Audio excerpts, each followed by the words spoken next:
Francia, que en las postrimerías de la Edad Media salió victoriosa de la Guerra de los 100 años, inició la Edad Moderna consolidando su unidad nacional y dando rienda suelta a sus ansias expansivas en Italia, en donde chocó con los intereses españoles.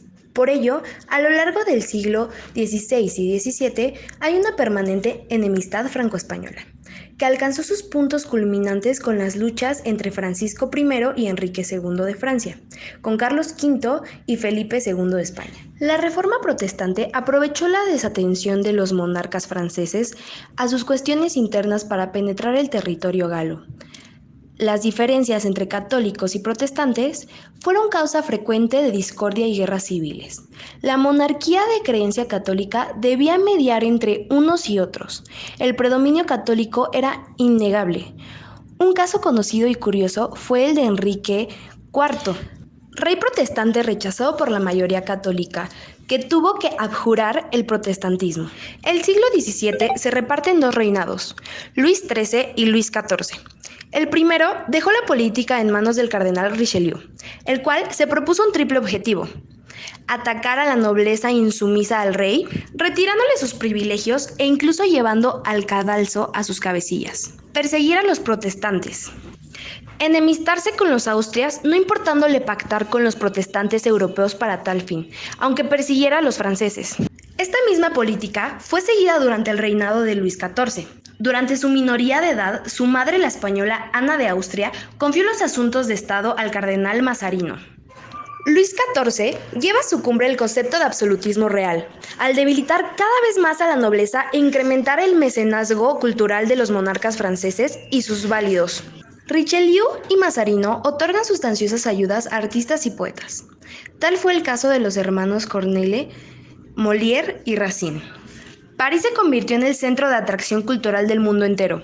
Con Luis XIV, los franceses sobrepasaron a los italianos en fastuosidad. La corte del Rey Sol fue un centro de producción de grandes espectáculos, especialmente lujosos. Fueron conocidos como los placeres de la Isla Encantada, que transcurrieron en el Palacio de Versalles del 7 al 13 de mayo de 1664. En ellos actuó Molière en el papel de Dios Pan. El gusto italiano impuso en la corte la afición por la música y el canto. Si a esto añadimos la inclinación francesa por el espectáculo de baile, no ha de extrañarnos que estos componentes estuvieran presentes en cualquier fiesta de corte. Así se explica el auge de la comedia ballet, subgénero que Molière tuvo que cultivar siguiendo instrucciones de los maestros de música y de coreografía, especialmente del italiano Lully. En su inicio, final y entre actos, este tipo de comedia dejaba paso a números de mimo, baile y canto, innecesarios desde el punto de vista del argumento. Es creencia común que el ballet unido al disfraz y a la máscara nace en Francia en la Edad Media, derivado de las máscaras de Carnaval y Navidad. Dichas mascaradas fueron muy apreciadas por Francisco I y los monarcas del siglo XVI. Pero estas fuerzas expansivas del espectáculo teatral encontrarán una oposición muy diversa y persistente. El teatro fue atacado por la jerarquía eclesiástica de París. Lo fue también de modo más furioso por los jansenistas. Las ideas jansenistas sumían al hombre en el pesimismo más radical, con sus teorías sobre la corrupción de la naturaleza humana por el pecado original, sobre la predestinación del hombre al cielo o al infierno, etc. Por todo ello, y particularmente por la ignorancia de su suerte futura, el hombre debía evitar toda ocasión el pecado. En especial, una de las más funestas, el teatro. Por su lado, pululaban diferentes cábalas y sociedades de signo más o menos secreto, como la célebre Compañía de Santo Sacramento, que logró retirar algunas obras de cartel, a pesar del favor del rey, como es el famoso caso de El Tartufo de Molière. Para la comprensión del arte francés, particularmente del teatro, debemos hablar forzosamente de la formación de una rigurosa disciplina de pensamiento que arranca del filósofo Descartes. Según él, la razón, el pensamiento, es lo único de lo que no podemos dudar. Por ello, la razón debe ser la guía y señora del hombre en sus relaciones con el mundo y con Dios. Este culto cartesiano a la razón se impone también en arte, pero no todos estuvieron de acuerdo. De ahí la eterna polémica que aún hoy en día persiste en el francés. A pesar de los furibundos ataques a la razón por parte de las vanguardias modernas surgidas del simbolismo y del superrealismo. En teatro, por ejemplo, la razón exigía el respeto a las reglas de tiempo, lugar y acción. Pero yendo más allá, los franceses añadieron dos nuevas reglas. La del decoro. Nada en teatro debe ir en contra del buen gusto. Y la de verosimilitud, o semejanza con lo verdadero. Lo que se nos muestra en escena debe ser posible en la realidad. En 1548, el Parlamento de París prohibió la representación de los misterios. A pesar de ello, fuera de la capital, el género siguió en vigor. También se hacían farsas y moralidades que alcanzaron un auge impresionante durante el reinado de Francisco I. Las farsas se representaban incluso en tiempos de Molière. Por otro lado, el abandono de las moralidades y misterios tuvo por causa no solo la prohibición del Parlamento o los ataques de los poetas renacentistas franceses, el grupo de la Pléiade, sino más bien el nuevo espíritu de la Reforma. Los protestantes no veían con buenos ojos que la Biblia provocase la risa en el teatro. Los católicos, por el contrario, estaban de acuerdo con esas representaciones, pues pensaban que con ellas se mantenía el interés por los textos sagrados. Otra razón del declinar de este género se encuentra en el favor concedido por los poetas renacentistas al teatro antiguo. A pesar de las reservas antes formuladas que llegan a aparecer los destructores de la tradición francesa, se traducía del griego al latín. Nuevas obras se representan en los colegios de París, escritas directamente en latín. Los cofrades de la Pasión tenían como una especie de monopolio sobre las representaciones teatrales en la capital. Se debía a un privilegio que mantuvieron incluso después de serles prohibida la puesta en escena de los misterios, en 1548. En 1599, estos cofrades cedieron su sala, el Hotel de Borgoña, así como el privilegio de las representaciones a la Compañía de Vayeran-le-Comte, que será conocida como la Compañía Real. En ella destacaron Turlipin, Gros-Guillaume y Gauter-Garguille en la farsa, y Montfleury, Floridor y la Chanmesle en la tragedia. Esta última fue la intérprete de Racine por excelencia. Pronto apareció otra compañía dirigida por Mondori, que se estableció en la sala del juego de la pelota del barrio aristocrático del Marais. En ella sobresalió el cómico Jodelet. Esta troupe se inclinó por un teatro abundante en maquinaria. En 1673, a causa de una larga enfermedad de Mondori, se disolvió la compañía y los actores se marcharon, unos al Hotel de Borgoña y otros con Molière. Por su lado, la compañía de Molière, que había hecho su carrera en provincias, se instaló en París en 1658, ocupando 2 años más tarde el Palacio Real, una magnífica sala construida por Richelieu. Destacaban en ella el propio Molière, que solía hacer los papeles principales, y su mujer Madeleine Berjat. Al morir Molière, la compañía se fusionó con la del Marais. Algunos actores se marcharon con el elenco del Hotel de Guenegaud. A estas compañías hay que añadir las de los comediantes italianos, muy apreciados en provincias y en París. Los franceses, aunque no podían captar enteramente sus diálogos, pues los italianos empleaban sus dialectos de origen, sí supieron apreciar su expresiva mímica, sus improvisaciones, los tics y movimientos de personajes consagrados, como Arlequín, Pierrot, Polichinela, Pantalón. También los italianos introducirán la ópera en París como género artístico. Las salas eran casi todas ellas antiguos locales destinados al juego de pelota, todos de forma rectangular. En París existían 200 de estas salas. Así pues, fue fácil dar con lugares de representación. Constaban de un patio, en el que solía instalarse de pie el público popular masculino, ya que las mujeres no frecuentaron el teatro hasta 1640. En escena se sigue inicialmente la costumbre francesa del decorado múltiple. Así se representó, por ejemplo, el Cid de Corneille.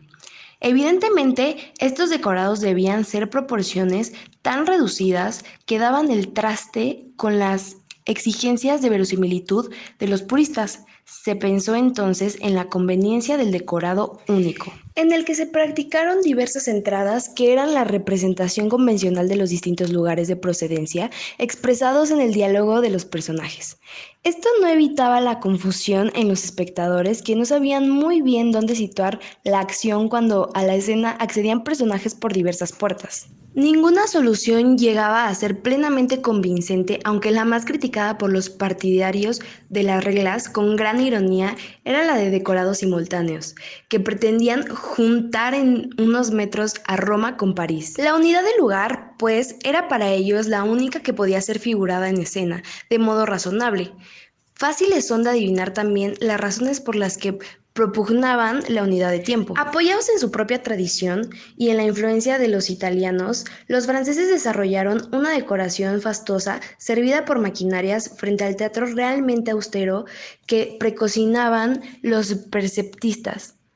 Esta tramoya fue utilizada por tragicomedia y lo será por la ópera. Por su parte, el vestuario, como en el teatro inglés, constituye el elemento más colorista y ambientador de la representación, aunque no se acomodara a la época histórica del argumento. Por lo general, solían ser donados a los actores por grandes señores aficionados al teatro, como un signo de protección y ayuda al mismo.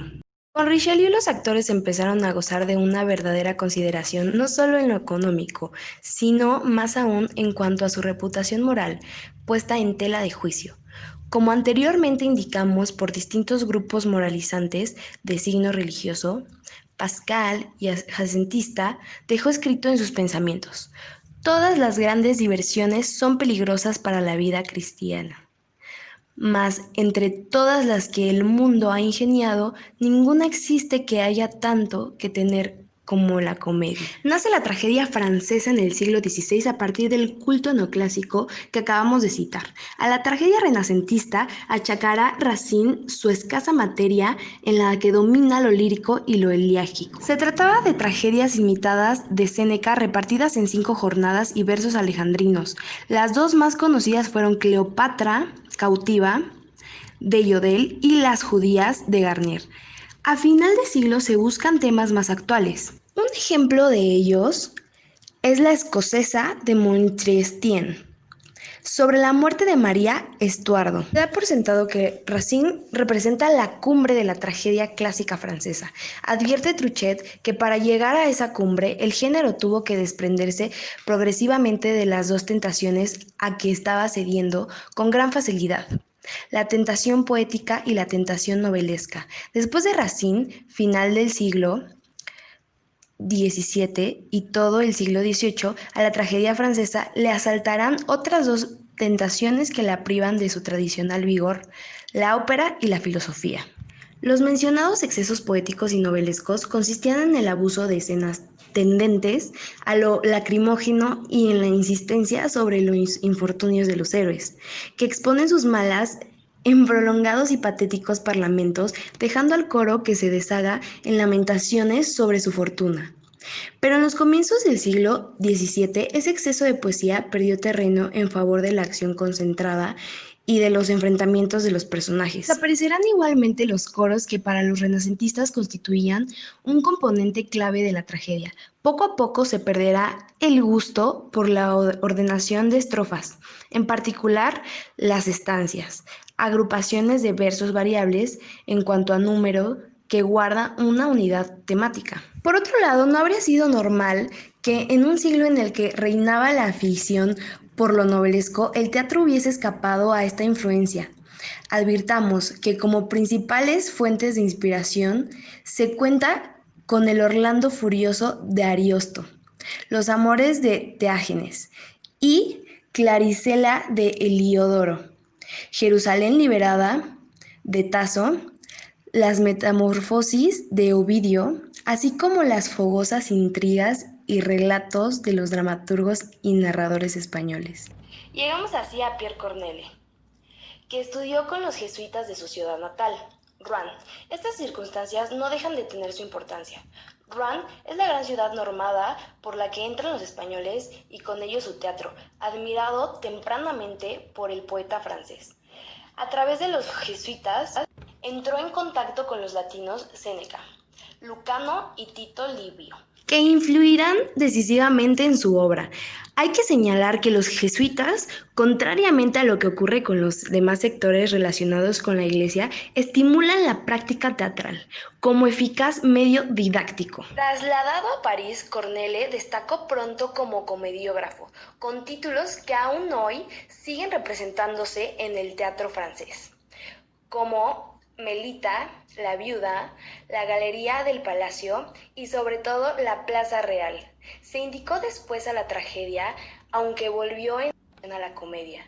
Como sucede con La ilusión cómica, esta obra es por su estructura, lenguaje, forma y personajes la más atrevida de todo este siglo XVII francés. Su autor la calificaba de extraño monstruo. En realidad, se trata de una comedia de corte novelesco teñida de tonos trágicos, en la que personajes burgueses alternan con un mago pastoral y un capitán de la comedia del arte. Todo ello procura una mezcla de planos que van de la realidad a la pura fantasía. Poco imaginable dentro del teatro clásico francés, que más bien recuerda obras como Sueño de una noche de verano de Shakespeare. Su dominio del arte dramático hizo que fuera capaz de crear buenas obras sometiéndose a la disciplina del clasicismo francés. Con bastantes rupturas con respecto a su trayectoria, creó El Cid, inspirada en las mocedades del Cid de Guillén de Castro. El estreno de El Cid levantó en París una de las mayores polémicas habidas en toda la historia del teatro. El héroe Corneille es un apuesto joven, valeroso, guerrero, enamorado de la hija del conde Gormaz, Jimena. Se produce un gran cambio en la situación de los personajes. El anciano don Diego, padre de Rodrigo, es abofeteado por el impulsivo Gormaz.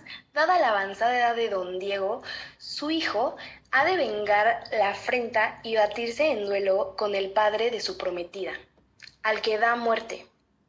Jimena debe librar en su interior una cruel batalla entre el amor y la venganza. Implora limpiar su honra ante el rey Fernando, pero Rodrigo, desesperado, ha marchado a la guerra contra los moros, conquistando Valencia y Sevilla. Ante tales proezas, el rey busca una salida para el perdón de Cid, proponiendo luchar contra Sancho, otro pretendiente de Jimena. El vencedor se casará con ella. Rodrigo vence y consigue el perdón de todos y el amor de Jimena. El estreno fue un éxito rotundo. Hubo que reponerla una y más veces, pues se convirtió en la obra más aplaudida de París. Sin embargo, los circuitos partidarios de las reglas criticaron la obra. Scudery atacó despiadadamente a Corneille en sus observaciones sobre el Cid. Por su lado, la academia, que tenía que demostrar que era una institución que servía para algo, dictó su condena en opiniones de la academia sobre. En realidad, le achacaron falta de verosimilitud, mezcla de planos y tonos e insoberbancia de las reglas. Por esto último, decían que era ridículo que en el breve espacio de la representación el espectador asistiera a tantos lances, que el Cid se marchará a la guerra, conquistará ciudades y regresará triunfante. Estos incidentes demuestran las tensiones y los sinsabores con que se gestó el drama clásico francés. En cuanto a Corneille, abandonó el teatro durante más de 3 años, pero volvió a él con sus tragedias romanas, como Horacio, Cinna, La muerte de Pompeyo, etc. Estos títulos no alejan a Corneille de la problemática de su época. A través de las historias romanas, el autor opina sobre la historia francesa. Un ejemplo, hace representar Cinna a raíz de la muerte del conspirador Cinq-Mars, en septiembre de 1642, partiendo de la Tratada de Clementina de Séneca. El relato de Cinna cuenta el perdón que el emperador concede a este conspirador romano. Ofrecía el Cid, por otra parte, una invitación al entendimiento y colaboración entre la nobleza frondista y la monarquía. Parece que los héroes de Corneille, frecuentemente mezclados en asuntos de Estado, nobles por ascendencia y rango, han de serlo también en temple moral. Todo su ser, en sus pasiones y aspiraciones a la gloria. Por su lado, Jean Racine mostrará que la observancia más estricta de la doctrina clásica no es obstáculo para crear. maestras. Ello lo obligó a centrar la historia, desarrolló procedencia y desenlace. En el momento más trágico para los personajes se podrá objetar que ese momento es resultado de una trayectoria anterior. Así es, y Racine nunca lo olvidó. Por ello se sirve de la presentación para hablarnos resumidamente de la genealogía de sus protagonistas y del pasado que les ha conducido al presente, de la acción intercalando a lo largo de la obra de modo oportuno y eficaz aquellas otras informaciones necesarias para la comprensión de la misma. Contrariamente a Corneille, Racine no regala a un segundo plano pasiones como el amor, los celos o la venganza. Sus personajes avanzan en debate agónico hacia la destrucción, solas consigo mismos, como aislados del mundo en el que sin embargo están inmersos, lo que supone una nueva diferencia con Corneille. Además de observar las reglas y el debate pasional, Racine trabaja escrupulosamente la poesía del drama, llevando a su perfección el alejandrino francés. Para él, la palabra es el vehículo del drama. De ahí que deba ser cuidada al máximo tanto en sus funciones comunicativas como en las poéticas. Belleza expresiva, musicalidad, magia evocadora, materia sonora, todo lo que distraiga de la palabra es innecesario. Fuera de la palabra, todo es secundario. Por eso se justifican las dos grandes dificultades que nos presenta ese teatro: la traducción a otros idiomas, algo poco menos que imposible, y la interpretación difícil si no se es un gran actor en el manejo de dicha palabra.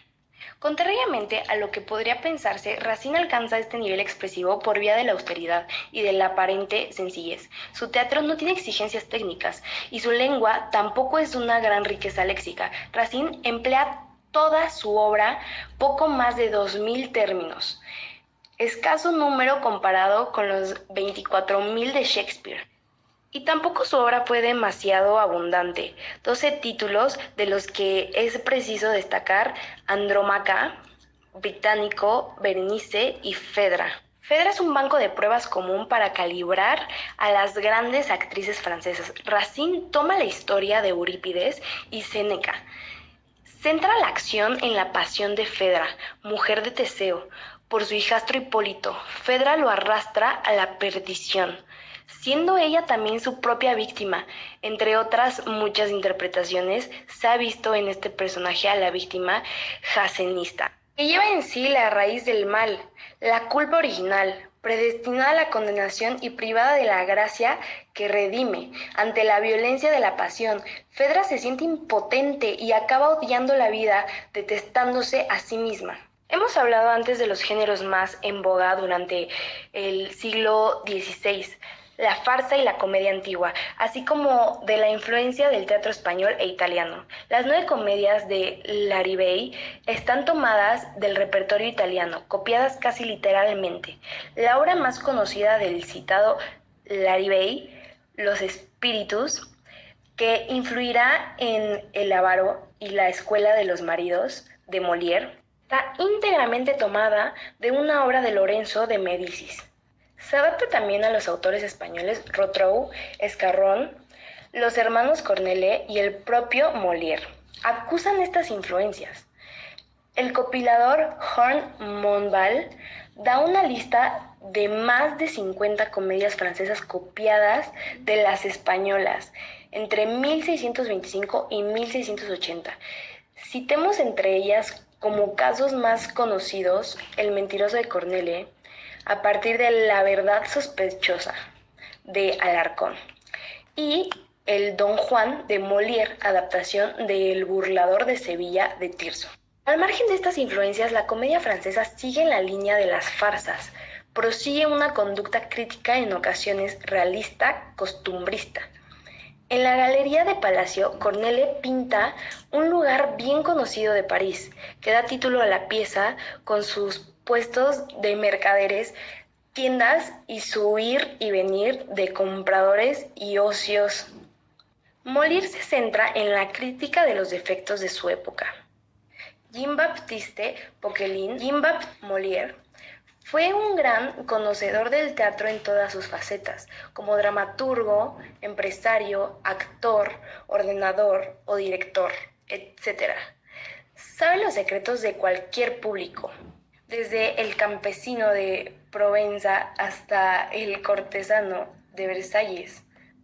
Antes de entrar en la capital, había recorrido todo el sur de Francia con su compañía de comediantes. Sin duda todo ello le hizo dar con un gran humor universal y hasta intertemporal. Si tenemos en cuenta el éxito de sus obras en nuestro siglo, en el que quizás sea estadísticamente el dramaturgo más representado, la principal característica de su dramaturgia es la maestría en manejar la caricatura y saber actualizar todos los recursos de la comedia antigua y de los modelos más recientes. Los directores actuales de Molière leen sus textos detenidamente con el fin de descubrir en ellos los modos escénicos de su representación. Molière era mucho más que un simple autor de comedias. Sentía por la fijación impresa de sus textos, ya que en ellos no era fácil dilucidar el cometido del poeta o del director y del actor que los interpretaba. Jay Scherer escribe: quienes lo vieron cuentan que corría hacia reverencias, golpeaba, era golpeado, resoplaba, echaba espuma, hacía muecas, se contorsionaba, movía con furia todos los burlescos resortes de su cuerpo, hacía temblar sus párpados y sus ojos redondos. Su propia escritura descubre los elementos cómicos y los tics de la antigua farsa. Disfraces, bofetadas, bastonazos, persecuciones, repeticiones, letanías, entradas inoportunas, amenazas no advertidas por el personaje al que se dirige, etc. Otro elemento importante es la propia lengua de los personajes. Para Molière, la palabra en la comedia está hecha para explicar y hacer reír por sus contenidos y mensajes, pero también debe ser usada en sus aspectos formales para caricaturizar, tipificar a los personajes y por supuesto divertir. De ahí la abundancia en su obra de lenguajes y jergas dialectales, alternando con el francés más correcto o con el latín de cocina. También construye artificialmente lenguajes hipercultos para burlarse de la forma despiadada de las preciosas de su época. Véase, las preciosas ridículas. El propio dramaturgo confiesa que su risa procede de la razón y de la naturaleza, lo cual a algunos puede parecer hoy en día una tesis progresista y a otros una tesis reaccionaria. A veces cuando su público andaba dividido en posturas encontradas, sobre todo en el periodo de 1660 a 1670, Molière parecía querer contentar a todos adoptando una postura intermedia. Así, mientras en la escuela de las mujeres advertía que los padres no debían dejar a sus hijos en la ignorancia, en Las mujeres sabias prevenía que una instrucción excesiva podría apartar a la mujer de su verdadero papel social y familiar. Los sectores criticados por las comedias de Molière mostraron su descontento tal y como era de esperar. Con motivo del estreno del Tartufo, aquel descontento tuvo de grado por lo que tuvo que remodelar la obra obligado por las circunstancias la primera versión, hoy perdida, de 1664. Era una farsa en la que Tartufo aparecía con atuendos semiclasísticos. Pero los cofrades del Santo Sacramento, sociedad secreta que se había propuesto la reforma de las costumbres, se sintieron aludidos y consiguieron que el rey retirara la obra en 1667. Luis XIV autorizó una segunda versión, justificada que en ausencia del monarca fue de nuevo prohibida por la policía de París. Estas censuras excitaron el ingenio de Molière para ofrecernos la obra maestra que hoy conocemos, de sutil y más general crítica. Estrenada el 5 de febrero de 1669. El hipócrita Tartufo, introducida en la casa del señor Orgon por la anciana madre de este, mantendrá a uno y a otra en el engaño de su falsa santidad. Los demás personajes advierten pronto su hipocresía. Damis y Mariana, hijos de Orgon, su cuñado Cleante, su segunda y atractiva mujer Elmira y hasta la criada Dorina. Mariana ama a Valerio y este le corresponde, pero su padre desea casarla con Tartufo. Damis, irritado, quiere intervenir, pero acepta que sea su madrastra Elmira, la que intente desenmascararlo. En efecto, convence a Tartufo para que renuncie a Mariana, pero seduce a la propia Elmira. Damis, que lo oye todo, avisa a su padre. Tartufo interpreta ante Orgon la comedia del humillado calumniado. Orgon expulsa de su casa a su hijo, lo deshereda y deja sus bienes a Tartufo.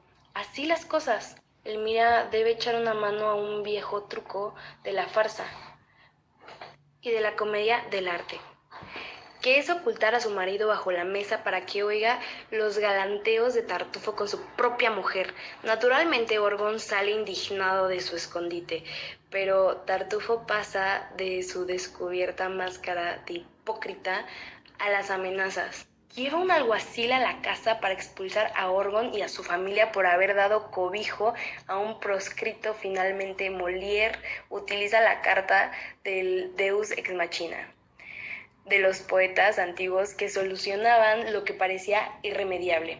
El dios es aquí el rey, como en los dramas españoles, que, conocedor de la ayuda que Orgon le prestó en la lucha contra los frondistas, y por otro lado, de la calaña de Tartufo, manda apresar a este y anula sus órdenes. Naturalmente, todo acaba bien, como era de esperar, elogiándose al rey al tiempo que se anuncia la boda entre Valerio y Marina.